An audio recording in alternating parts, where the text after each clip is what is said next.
we'd start today with something I found on Facebook, the real Facebook, not my pretend Facebook that we call Blackboard, right? And it really just kind of spoke to me because I've been missing you guys a whole lot. Virtual teaching will never replace the love, the laughs, the learning, the smiles on students' faces, the aha moments that happen in an actual classroom. The quarantine isn't a break for students and teachers, it's heartbreak. Probably should have finished the lecture with that. Wasn't thinking that one through, but I just want y'all to know that you're in my thoughts.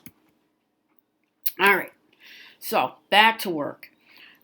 We finished up our last lecture talking about the importance of a nerve impulse and talking about the synaptic cleft and the presynaptic terminals and those sorts of things, and how there was an enormous need for ATP and why rigor mortis happens, right? Because you're not getting that fresh input of ATP because there's no more oxygen coming in because the blood isn't circulating because the person's dead.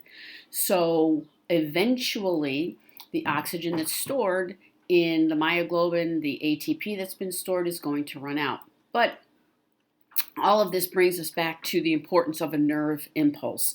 And that's where we talk about the all or none principle. We'll talk about the all or none principle again in the nervous system, but when we talk about it with reference to the muscular system, what it states is if a nerve impulse, is strong enough to cause a contraction, a muscular contraction, the muscle fibers contract maximally or not at all. Remembering that a muscle fiber is a muscle cell, right? This is, again, it's kind of like being pregnant. You are or you aren't.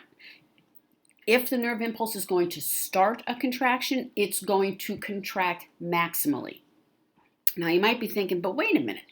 I can just contract my bicep a little bit and pick up a pencil, or I can contract it a lot more and pick up my textbook, or I can contract it a really lot and pick up a heavy box. That really doesn't play with the all or none principle, but it does. You've got to think about the important phrase here is a muscle fiber will contract maximally or not at all. Not the whole muscle, a muscle fiber, one cell. Okay, so when we're talking about the all or none principle, we're talking about an individual cell that's either going to contract maximally or not contract at all. There are exceptions to the all or none principle. If we have, for some reason, an increase in calcium levels, this is going to produce a stronger force. Why would that be? Again, I have you think about calcium ions. We keep going back to those gosh darn calcium ions, right? So we need calcium ions stored in the sarcoplasmic reticulum. When the nerve impulse comes down the sarcolemma down into the T tubules, the calcium ions are released. They find their way to troponin, which causes the change in shape of tropomyosin. If you have more calcium ions than quote unquote normal, you are going to be able to form more cross bridges. If you can form more cross bridges, you're going to have more power strokes. Therefore, you're going to have a contraction with a more powerful force. The opposite of this is muscle fatigue.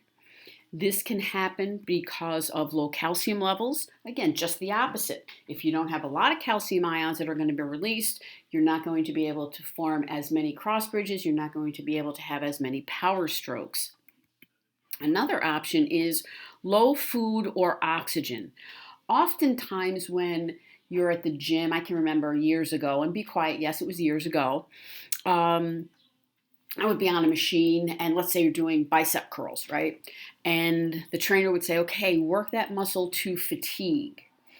And what that meant was do as many curls as you could until you can't do any more. And that means the muscle can physically not do another contraction. It cannot do another contraction because potentially you've worked that muscle so hard that oxygen is depleted in that muscle or the muscle cells, or there's lower levels of glucose. You've worn out your glycogen stores, so again, you're going to have less levels. This is going to produce a weaker force, right? Whether it's low calcium levels or you've worked it to fatigue and there's low food and low oxygen. Because remember, if there's low food and low oxygen, what are you not going to be able to produce? my good friend ATP. Right? We've been talking about ATP for, I don't know, since January when we showed up in winter coats and boots. Now we're going to talk about the nitty gritty. All right, we mentioned for our first exam that mitochondria is where we're going to form ATP, that we need glucose to do that. Next many slides are going to really break it down, no pun intended or pun intended. We're going to break down that glucose till we get down to ATP. The ATP is going to be produced in the many mitochondria found in the sarcoplasm. Remember, we have a higher number than quote-unquote average of mitochondria in the cytoplasm of a skeletal muscle cell because they have such a high demand for ATP. The first step to make ATP is to convert glycogen in the muscle to glucose through hydrolysis. Now, lots of big words. You know them all. I shouldn't have to explain this to you at all right? But I will. Now, we need glucose in order to make ATP. What's the connection between glucose and glycogen? Glucose is a monosaccharide. We make glycogen by chemically bonding many glucose molecules to one another using, hopefully you're screaming at the screen, dehydration synthesis, and you'd be right. So when my body has a surplus of glucose, when I've eaten, all right, something like that, your muscles say, ooh, we got extra. Let's take that glucose in. We're going to put it together through dehydration synthesis and make this larger polysaccharide glycogen. And that way we'll have storage of glucose when we need it. Now, when your skeletal muscle fibers need to make ATP, they're going to break off a piece of glucose, break off one molecule through the chemical reaction of hydrolysis, which is, again, the opposite of dehydration synthesis. The ultimate goal here, and it was the ultimate goal when we talked about our mitochondria, is to break down glucose completely. What we mean by breaking glucose down completely is to break it down to carbon dioxide, water, and energy in the form of ATP. So we're just smashing the living heck out of this molecule. All we want left is basically dust and energy. Well, not dust, carbon dioxide and water, and the ever important ATP. In order to completely break down glucose, there are 3 sets of chemical reactions that have to happen. First is glycolysis. Next is the citric acid cycle. Citric acid cycle is also referred to as the Krebs cycle. Way back 150 years ago when I took biology, the citric acid cycle was called the Krebs cycle. It was named after the, I think, German physiologist who discovered it, Dr. Krebs. I can't remember his first name. But for a long time, then it was just the citric acid cycle. And now, I don't know why, the Krebs cycle is kind of making a resurgence. That name is popping up more and more frequently. And the third set of chemical reactions are the electron transport system, or the ETS. All steps are used under aerobic conditions. When we say aerobic, we mean that it's happening with oxygen. And again, think about it. When you're exercising, when your body needs to make ATP, what happens to your breathing? You breathe heavier, you breathe more frequently because you're bringing oxygen in so that your body can use all 3 of these chemical reactions to do aerobic respiration. Completely break down glucose to carbon dioxide, water, and ATP. Let's look at each of these steps individually. We'll start with glycolysis. Going back to our med term, glyco means sugar. Lysis, to break apart. So we're going to take our glucose and we're going to break it apart. It's going to take place in the cytosol of the muscle fiber. Again, muscle fiber, we're in a muscle cell. The cytosol is the liquidy part, the jello, remember, right? The jello of our jello mold. Glycolysis is going to cause a glucose molecule to be chemically broken in half to make 2 molecules of pyruvic acid. Now, what's the chemical formula of glucose? C6H12O6. So if I'm going to divide that in half, That means we're going to end up with two molecules with a chemical formula of C3H6O3, and that's the chemical formula of pyruvic acid. This is going to release enough energy to form 2 ATP. Now let me take a moment here for you and explain something that sometimes gives students confusion, especially with you guys on your own. I want to make sure we're all on the same page. The numbers of ATP that I'm going to reference for you for glycolysis, citric acid cycle, and electron transport system is not necessarily the total amount of ATP formed, but it is the net amount. It's the amount of ATP that we have available to do work with.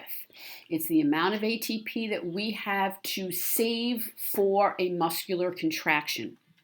Because what we have to realize, it does take energy to run a chemical reaction. So through glycolysis, you may make, say for the sake of argument, making this up, you may make 4 ATP molecules.